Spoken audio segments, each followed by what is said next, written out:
হামজা চৌধুরী, সমিত সোমদের আগমনে বদলে গেছে দেশের ফুটবলের ব্যাকরণ। ২২ বছরের দীর্ঘ অপেক্ষার অবসান ঘটিয়ে ভারতকে হারানো এ তো শুধু জয় নয়, এ যেন এক নতুন বিপ্লবের ইশতেহার। কিন্তু গাণিতিক হিসাবে চিত্রটা ভিন্ন। ফিফার সর্বশেষ র্যাঙ্কিং বলছে বাংলাদেশের অবস্থানে নেই কোনো পরিবর্তন। কেন এই স্থবিরতা? মাঠে যখন পারফরমেন্সের জয়গান, তখন কাগজে কলমে কেন এই ধীরগতি? এর পিছনে দায়টা ঠিক কার? শুধুই কি মাঠের পারফরমেন্স, নাকি ফিফার পয়েন্ট টেবিলের জটিল কোনো সমীকরণ বা নিয়মের কারসাজি? ফিফা র্যাঙ্কিং মূলত নির্ধারিত হয় 4টি বিষয়ের উপর ভিত্তি করে। ম্যাচের ফলাফল, প্রথমে দেখা হয় ম্যাচটি কে জিতেছিল, নাকি ড্র হয়েছিল, হারলে তো পয়েন্ট শূন্য।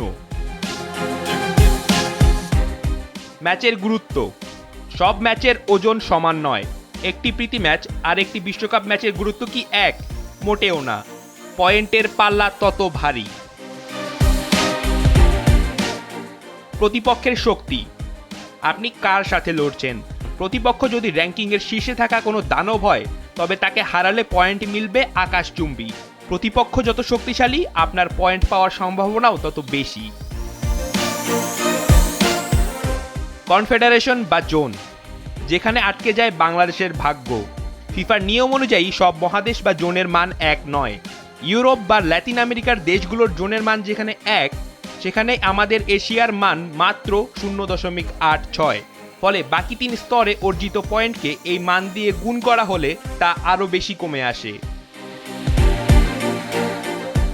মাঠের লড়াইয়ে ঘাম ঝরিয়েও ভৌগোলিক অবস্থানের কারণে পয়েন্টের দৌড়ে বাংলাদেশ অনেকটাই পিছিয়ে থাকে। তাই দুর্দান্ত খেলেও র্যাঙ্কিংয়ের মই বেয়ে উপরে ওঠা হামজাদের জন্য এক কঠিন চ্যালেঞ্জ। রাফিদ বিন ইসলাম, সময়ের আলো।